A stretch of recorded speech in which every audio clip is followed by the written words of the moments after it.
Tak holky se dočkaly finálové jízdy na 500 metrů v kategorii žákyně C. 3 kolečka.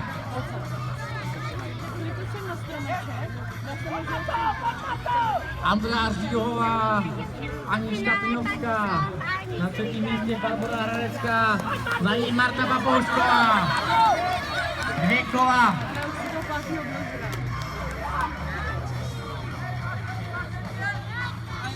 Anička Pinovská se snaží dotáhnout na 1. místo. Celkem se jí to daří. To bylo 3. místo mezi Martou a Barborkou.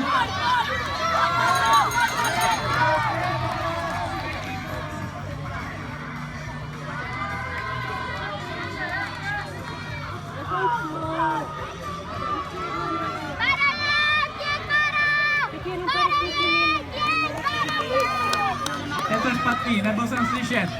Ale Andrejka je první, Anička druhá. A 3. místo. Tak to nevím, které kolečko tam bylo první, protože tam to lítalo.